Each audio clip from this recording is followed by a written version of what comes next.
இல்ல அப்புறம் இவங்க சொல்றாங்க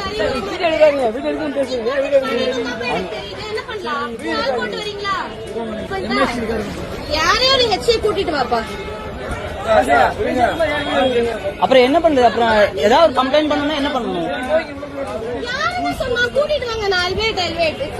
இந்த அக்கா வந்து பாத்தீங்கன்னா கோயம்புத்தூர் பூ மார்க்கெட்டுக்கு வந்து அவங்க ஃப்ரெண்டோட போயிருக்காங்க. அப்ப வந்து பாத்தீங்கன்னா இந்த அக்கா வந்து ஸ்லீவ்லெஸ் ட்ரெஸ் தான் போட்டு போயிருக்காங்க. அப்ப ஸ்டார்டிங்ல ஒருத்தர் வந்து சொல்லியிருக்காரு, இந்த மாதிரி எதுக்கு அரையும் குறையுமா ட்ரெஸ் போட்டு இங்க வரீங்க அப்படின்னு சொல்லிட்டு கேட்டிருக்காரு. ஃபர்ஸ்ட் இந்த மாதிரி ட்ரெஸ் ஐயா இந்த இடத்துக்கு போட்டு வந்திருக்கீங்க அப்படின்னு சொல்லிட்டு கேட்கறதுக்கு யாருக்குமே ரைட்ஸ் கிடையாது. அங்கிள் நீங்க கூட தான் வெள்ளைய சொல்லியுமா சட்டை போட்டிருக்கீங்க, அந்த சட்டையில வந்து பாத்தீங்கன்னா உள்ள போட்டிருக்க பனியன் வரைக்கும் தெரியுது, அப்ப நீங்களும் ஷால் போட்டு வர வேண்டியது தானே. அந்த அக்காவும் அந்த அக்காவுடைய ஃப்ரெண்டும் அப்படியே வீடியோ எடுத்துட்டு பேசிட்டே இருந்திருக்காங்க. அப்போ கும்பலா பூமர் அங்கிள் எல்லாம் சூழ்ந்துடுறாங்க. சூழ்ந்துட்டு இந்த அக்காவுடைய ஃப்ரெண்ட் வந்து வீடியோ எடுத்துட்டு இருந்தாங்களா, அந்த கேமராவை வந்து புடுங்குறானுங்க. அதுக்கப்புறம் அந்த மார்க்கெட்ல இருந்து அவங்கள அமுச்சு விட்டுருக்காங்க.